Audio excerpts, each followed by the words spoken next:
7:48, and Carol's having a look at the weather for us this morning. I've just been looking at the weather mostly for the last few weeks. How's it going to be if I manage to venture outside, Carol?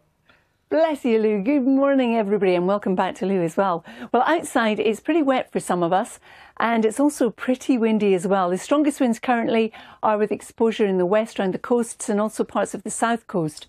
But the wind will transfer eastwards through the course of the day, so wherever you are, you'll notice it. And if you haven't got the rain yet, it's coming your way. And that's because low pressure is driving our weather.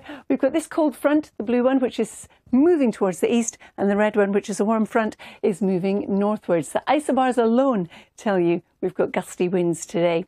So the rain has been steadily coming in from the west, moving eastwards and northwards as we've gone through this morning. Some of it is heavy, some of it will continue to be heavy as it continues to migrate northwards and eastwards, getting into the far southeast later on. Now behind it, there'll be limited brightness, a lot of cloud and quite a few showers.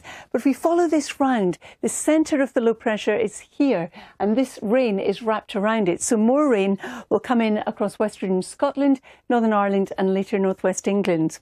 These black circles represent the strength of wind gust this afternoon. So although we've had gusts of wind up to 60 miles an hour this morning in western areas, it still is going to be fairly gusty. Even inland is going to be fairly gusty, and a temperature range roughly 9 to about 11 degrees. Now, as we head on through the course of the evening, eventually that rain gets into the far southeast and clears. Follow it round again and it wraps back in across Scotland. So that band of increasingly showery rain will push northwards. But there'll be other showers following on behind. Now, a lot of those will be on the coast, but some of them will be blown inland in the gusty winds. And it's going to be a colder start to the day tomorrow than it was this morning. So talking off tomorrow, transient ridge of high pressure builds across us. Look at those isobars though, it still is going to be quite breezy, and we've got the next set of fronts coming our way, which will introduce rain later in the day. But because it's a transient ridge of high pressure, things settle down. There'll be more dry weather on offer, and there'll also be more sunshine with fewer showers. But as our weather front approaches, the cloud will build from the west, we'll start to see some rain, and the wind will strengthen. Now these are our maximum temperatures on Thursday afternoon, 9 to 13 degrees. But with this front, we're going to start to pull in some milder air. So overnight, the temperatures will actually rise. So first thing, first thing on Friday morning, temperatures will be higher than we're expecting mid-afternoon on Thursday. So here comes our clutch of fronts moving steadily eastwards, bringing some rain, but they're also dragging in milder conditions as well.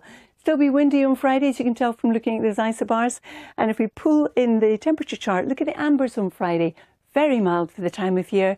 But as we head into Saturday, temperatures start to slip, and they'll slip a bit more on Sunday. So on Friday, we've got heavy rain and stronger winds out towards the west. In the east, there'll be a lot of low cloud, murky, drizzly conditions. These are our temperatures, 13, 14. Normally at this time of year, in the north it would be 6 or 7, and in the south 8 or 9, so way above average.